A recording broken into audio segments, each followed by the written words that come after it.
নিন্দা ও প্রতিবাদ জানাচ্ছি যে আমাদের জুলাইয়ের রক্ত শুকাতে কি না শুকাতেই কেন আমাদের জুলাই যোদ্ধার উপর এরকম অতর্কিত হামলা হবে। আমরা স্বরাষ্ট্র উপরাষ্ট্রপতি বলতে চাই যে আপনার প্রতি আমাদের এরকম আকুল আবেদনের জায়গা নাই, আপনাদের কাছে আর আবেদন করার কোনো জায়গা নাই। আপনাদের কাছে এটা ধরতে গেলে আমরা অর্ডার করতেছি যে আপনারা এই আততায়ীকে ধরবেন এবং এর সাথে সংশ্লিষ্ট যারা আছেন তাদের বিচার নিশ্চিত করবেন। আজকে আমরা দাঁড়িয়েছি আমাদের সহযোদ্ধা হাদি ভাইয়ের উপরে যে নির্মম হত্যাকাণ্ডের চেষ্টা, এইটার প্রতিবাদকে রুখে দিতে আমরা দাঁড়িয়েছি। আমি প্রশাসনকে বলতে চাই, আপনাদের আরো সুদক্ষ এবং সুশৃঙ্খলভাবে আইনি কার্যক্রম পরিচালনা করতে হবে। এক হাদি ভাইকে মেরেছে, পরবর্তীতে আমাদের সিরিয়াল পড়বে। আজ আমি এখানে দাঁড়িয়ে বলতে চাই, আমরা দ্বিতীয় স্বাধীনতা এনেছি, কিন্তু আমাদের জীবনের নিশ্চয়তা কোথায়? আমরা এখন চিন্তা করতে হয় যে আজকে বাড়ি থেকে বের হলাম, রাতে বাড়ি ফিরবো কিনা।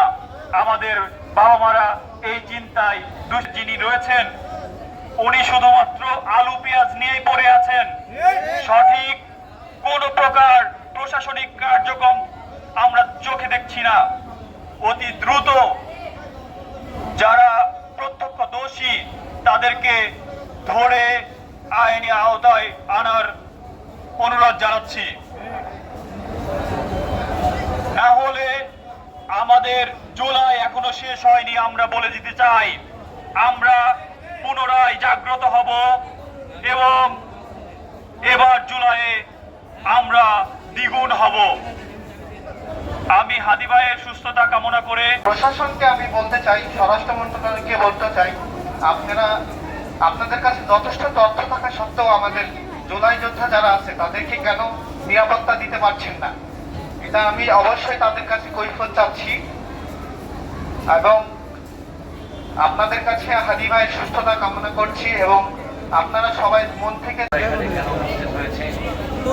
আমরা উসমান হাদি ভাইয়ের উপর যে বর্বরোচিত হামলা হয়েছে তার বিরুদ্ধে মানববন্ধনের জন্য দাঁড়িয়ে আছি। এটা কোনো, আমি ফার্স্ট ক্লিয়ার করতে চাই, এটা কোনো দলীয় প্রোগ্রাম নয়।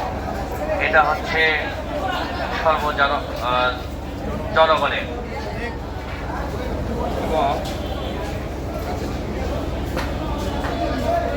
তারপর যে জুলাই যে যোদ্ধারা রয়েছে, আমি অনেকদিন যাবৎ তাদের প্রতি শঙ্কিত। শুধু আজকে উসমান হাদি কেন, হাসনান, নাহিদ, সার্জিস এদের উপরও যে কোনো সময় হামলা হতে পারে। তো আমি কয়েকটা প্রশ্ন রাখতে চাই যে আমাদের এই গভর্নমেন্টের যে গোয়েন্দা সংস্থাগুলো রয়েছে তারা কি করতেছে আমি জানি না। এই হামলাটা হয়েছে অবশ্যই এটা পূর্ব পরিকল্পিত, হঠাৎ করে এই হামলাটা হয় নাই। তবে আমাদের উচিত গোয়েন্দা সংস্থাগুলোর নজরদারি আরো বৃদ্ধি করা, যাতে এই ধরনের হামলা কখনো না হয়।